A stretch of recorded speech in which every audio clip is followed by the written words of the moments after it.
Breakfast feels like a normal part of American life, something we don't even question. Cereal, orange juice, bacon, eggs. It's just what we do. But what if I told you that almost everything about the modern American breakfast was built through deliberate marketing strategies rather than tradition or nutritional science? In this episode, we're diving deep into the secret marketing behind breakfast, how corporations engineered habits, rewired expectations, and made billions shaping our morning routines.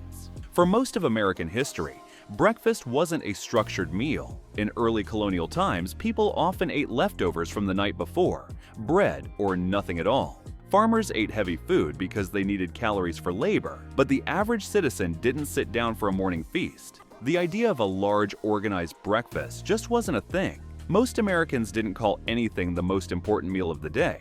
That phrase didn't exist. It had to be created. The real shift began in the late 1800s with two brothers, John Harvey Kellogg and Will Kellogg. John Kellogg ran a sanitarium, a wellness retreat, where he preached clean eating. He believed heavy breakfasts were bad for digestion.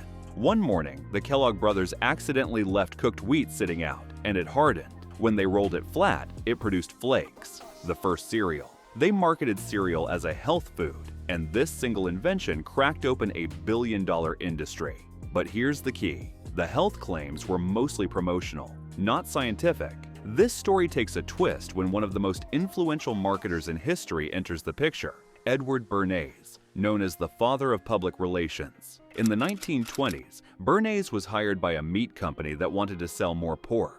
Americans weren't eating heavy breakfasts anymore, so Bernays approached a group of doctors and asked if a heavier breakfast might be healthier. He published a letter signed by thousands of physicians recommending bacon and eggs as the ideal meal. The press ran with it. Suddenly, bacon wasn't just food, it was doctor-approved nourishment. The catch? That campaign wasn't based on evidence. It was based on marketing manipulation, and it worked better than anyone expected.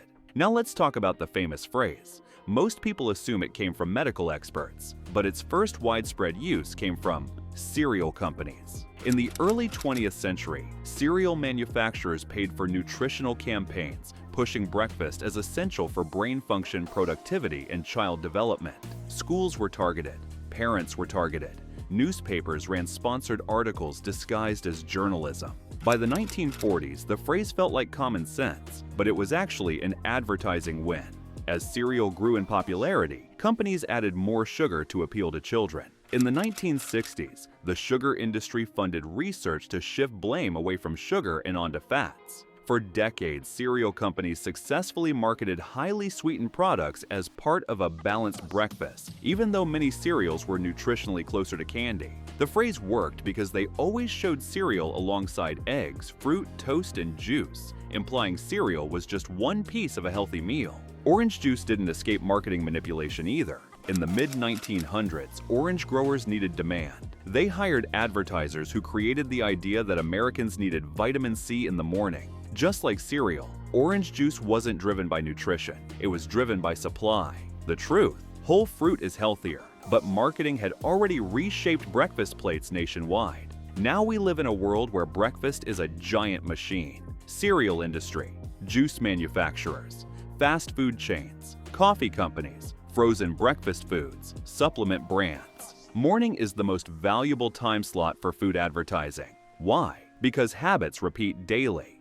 Get someone eating your brand every morning, and you've created lifetime revenue. Here's the twist. Modern research shows that breakfast is beneficial for some people and unnecessary for others. There is no universal rule. Intermittent fasting, late meals, or eating 2 hours after waking up can all be healthy depending on the person.